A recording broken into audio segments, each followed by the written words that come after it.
Siyempre, nandito ako ngayon sa sa kanto ng Tomas Mapua at saka ng Recto, no? Dito pa rin sa Santa Cruz, Manila. Dito lang naman ako nag-i-stroll eh. eh meron akong rito kaibigan, si Boss Jojo, no? If ever na, 'di ba, minsan papagawa kayo ng wedding ring tapos gusto nyo yung hindi mano-mano yung kanilang yung pag-engrave. Eto, pinakamaganda to at karamihan dito sa simula Kapitan Pepe hanggang dito sa San Miguel Building. Dito nagpapa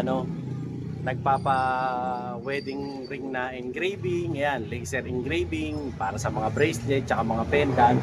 Oh, ayan, no. Machine ang gamit nila, no. Dito yan sa may San Miguel Building. Ayan dito sa stall number 1470. Oh, ayan. If ever na gusto mo nang magpa-engrave ng bracelet o kaya gawin mong personalize, di ba? Or yung wedding ring nyo or yung sing-sing mo. O ayan. Dito ka kay Boss Jojo, no? Dito kayo mag-i-inquire sa tindahan. Engraving na yan. Sa kanila rin nagpapa-engrave. O ayan. Kaya dito kayo magpa-engrave, no? Pakikita ko sa inyo kung paano mag-engrave. So yun. Andito ako ngayon sa laboratorio ni Boss Jojo. Ito siyempre kung gusto niyo magpa-engrave, no, kahit mga souvenir items nyo, yan, like keychains, ganyan, or mga ganito, mga rings, or kung meron kayong gustong regaluhan na keychain ng mga ng mga loved ones nyo pag Pasko, or pang corporate giveaways nyo, ayan. Kasi itong machine nila, accurate yung pag-engrave niyan. Hindi kagaya siyempre ng mga old school, yung mga inuukit, di ba? Siyempre, yun eh. Talagang mas skilled yun. Kamay ang ginagamit. Ngayon, sila, makina lang. Yan. Mare, dito sa ring, yan. Papakita sa atin maya-maya ni Boss Jojo kung paano yan ginagawa dito sa kanila. Kasi may mga sukat yan. So, siyempre, by the help na rin ng technology, ng PC, ayan. So, papakita sa atin kung paano ginagawa yung mga ganitong klaseng mga souvenir items, kahit mga jewelries, yan. Pwede rin i-engrave, no? Mga by laser lang, diba? Mas accurate, mas precise yung mga font ng mga letters, tsaka syempre, yung ganda ng pagkakaano. Yan, gaya niya, kinakabit na ni Boss. Kinabit yung sing-sing, di ba? Kita natin. So, usually, sineset na ni Boss yung font na gusto niyang paglagay. Ito yan. Habang hinihintay natin, ganito, siyempre, maglalagay kami ng name dito sa ring. Ayan, no? By laser engraving siya. So, sineset lang ni Boss Jojo kung paano. Ano yan? Game na yan, boss? Gagawin natin. Oo. I-engrave natin sa loob ng ring. Sa loob ng ring. Ayan, doon daw sa pinaka-loob ng sing-sing. Doon ngayon uukitan. Ngayon, gagawin natin,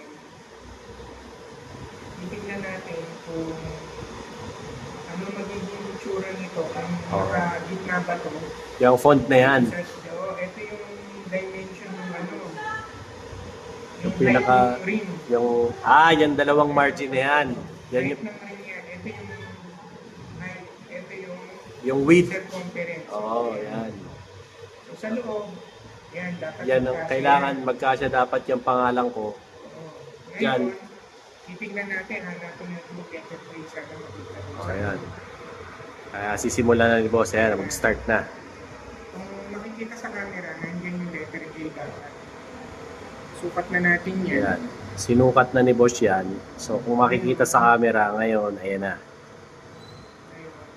Nag-i-start na. Nag-i-start na tayo. Magmamarka na yan. No, parang wini-welding, no?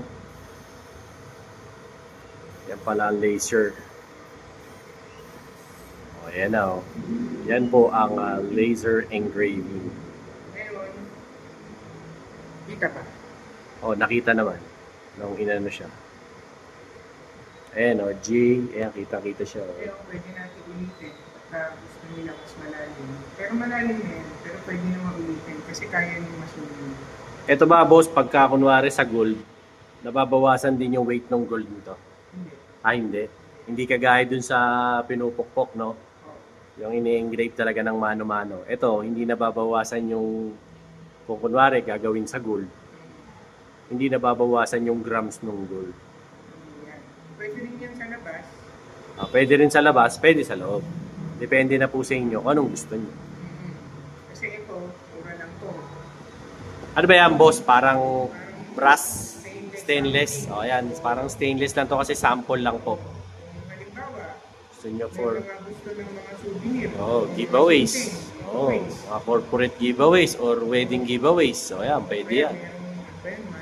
Mas wedding. Mas wedding. O, yan. Tapos para lang Para lang meron lang may presentang kunwari wedding ring, wala pang pambili. O yan, pwede yan. Stainless. Ito, sa keychain, pwede din. Pakikita rin sa atin ni Boss to kung paano ginagawa dito. Ayan. Lagi natin ulitin yan. O yan, uulitin daw ulit ni Boss kung paano ginagawa yan. O yan ulit. O. Ayan yung kaninang ginawa, inulit lang. Kitang-kita niya naman kung paano inukit. O, di ba? Ang bilis lang, di ba? Kesa dun sa mga mano-mano lang. Ano yan, Boss? Mainit? Sana Oo, hindi. mainit. Ayan. Tayo sa kabila. Okay. So, ito na yung finished product. Yung ginawa natin. Oh, ayan, oh. Na-engrave na. Kita nyo naman, di ba? Oh, ayan, oh. J. Medina. Oh, ayan yung apelido. Ayun din yung first name. Di ba? Usually, boss, pagka mga ganito, kunwari, magkano ang charge ng ganito? Sa inyo? Pagka ganito, Oo. dahil souvenir niya, Oo. siguro nasa ganito, isang piraso, baka 450, 500. 450 or 500. Pag sa ano naman, boss, sa wedding ring na alahas gagawin to, ganun din? Siguro ganun, no? Kasi Paris na yun. Paris na raw po yun. So, 500, 500. Hindi, pagka wedding. Pag wedding ring, 500 dalawa. No, yun. Pagka wedding ring daw po, sa gold gagawin, mapa white gold, mapa yellow gold, 500, dalawa na po. Ayan. Ganda, no? Ayan, check nyo. Diba? Precise na precise. Kaysa yung pinupukpok, minsan hindi pa pantay yung letter A, mga ganun. Ito, sakto-sakto. Diba?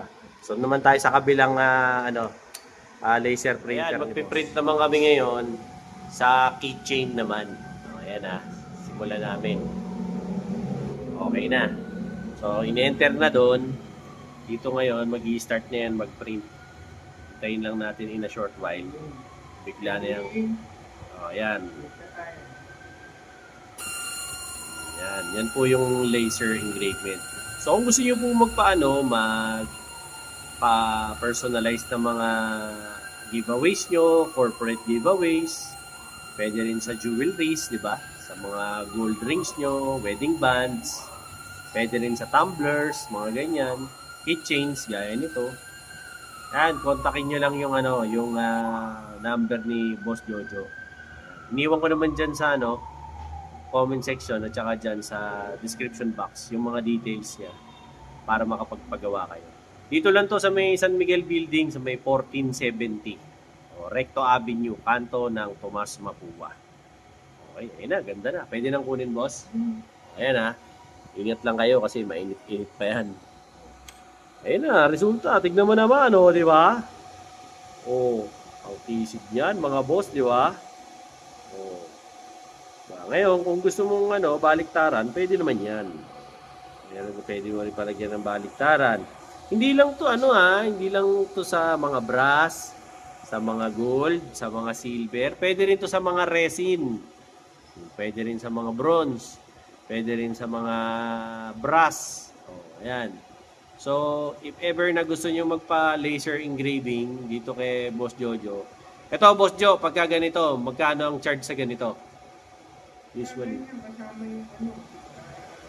Yung keychain. Mga 300. Yan, mga 300 daw yan. Pagkasama yung keychain. Pero kunwari, meron kayong pendant na hindi baliktaran, gusto niya lang palagyan ng logo nyo. Ayan, kunwari, logo ng yan, yung logo ng vlog ko. Bumili ako ng pendant na gold. Tapos gusto ko lagyan ng logo ng Dinoboy TV. Pwede yun. Ang singil daw ni Boss Jojo ron, 300. Sa ganyan. Ayan. Titira pa tayo ng isa pa. Sa kabila naman. Para... Tapos lalaki niya. Ito yung mga ibang naging sample namin kanina. Para makita niya rin po. Ayan, meron pa nga siya mga Keanu Reeves. Sampulan kasi namin to. Ayan. So, kung gusto niyo po magpa-engrave ng mga wedding bands nyo or bracelet nyo, gusto niyo iukit yung pangalan nyo, ayan, dito. Pasyal kayo sa Kapitan Pepe. Kung gusto niyo magpasama sa akin, pwede naman. Ayan. Dito naman, sa part naman na to, medyo nilakihan ni Boss. Mas malaki yung discarding gagawin niya. Hintayin lang natin na i-game na niya. Para, ayan, game na raw. Sige. Okay. Nakagitna naman, boss. Fire, ayun na. Umayat na. Ang kulit niya, no? Parang wato silang. Ganyan yan. Nakikita nyo, unti-unti na siyang lumilitaw yung logo ng YouTube channel ko. Okay. So kung may plano kayong pumasyal dito, open naman to si Boss Jojo ng Sunday, boss. Nagbubukas ka? Hindi. Hanggang Saturday lang. Monday to Saturday, 10 o'clock ng umaga hanggang 5 ng hapon lang. Pasyal na lang kayo dito. Dito rin to sa sa tambayan namin ni Ryan. Ever na gusto nyong magbenta rin ng mga gold. Ayan, pasyal kayo rito. Ayan makikita ko na sa inyo ng close up. Ito medyo nilakihan naman namin. Para makita. Ayan, mas malaki, di ba? Ganda. Tingnan mo, since 2021, di ba? Ganda na. Di ba? Singilan yung yung team na yan, mawawala yan kasi. Mawawala yan. Mga talsik lang yan. Ang lilinis din yan. Di ba? Pwede rin to sa mga, mga gun owner. Pwede rin. Di kaya, yung mga knife nyo, gusto nyo palagyan yung ganito yung knife nyo, gawin yung personalized. Pwede rin po yan. Okay? So, like, share, and subscribe na lang. Tsaka syempre, follow nyo rin ako sa TikTok, sa Facebook, at tsaka syempre sa aking YouTube channel. Alright? Dinoboy TV po. Saying peace out and have a happy day. Let's go! Mga bayaw, andito ako ngayon sa SM Sukat. May katransaction ako ng gold. So sa mga gusto magbenta ng gold dyan ayan, dito lang ako nakikipag-transact sa SM Sukat. Wala nang ibang area. So if ever na may bebenta kayong gold, yan, pwede nyo kayo makipag-meet up sa akin dito sa SM Sukat. Sa umaga lang, di ako nakikipag-transaction ng gabi. No? Habang hinihintay ko yung customer ko, syempre, like, share, and subscribe sa channel ko para lagi kayong updated sa mga latest kong uploads. No? Tara, meet na natin sa loob yung customer ko ngayon. Yan mga bayaw, kasama ko si Paring Ryan. May ka-meet up kami ngayon. Boss, hi ka naman sa mga fans natin. Hello po mga bayaw. Ayan, Meron po kami ka-meet up. Ayan, may meet up kami ngayon. So, waiting kami rito dun sa kliyente namin. Habang naghihintay. Dito kami sa sa SM Sukat dito sa Kenny Rogers. Habang waiting, chill muna kami rito. Mamaya balitaan ko si Boss Joren tsaka si Ma'am Faye. Ayaw nila magpakita ng mukha kasi artista sila. Ito yung kanilang mga item na binibenta. Siyempre. Ito yung item na binibenta nila. So ito 22K na bracelet na minana ni sir sa kanyang mga ninuno.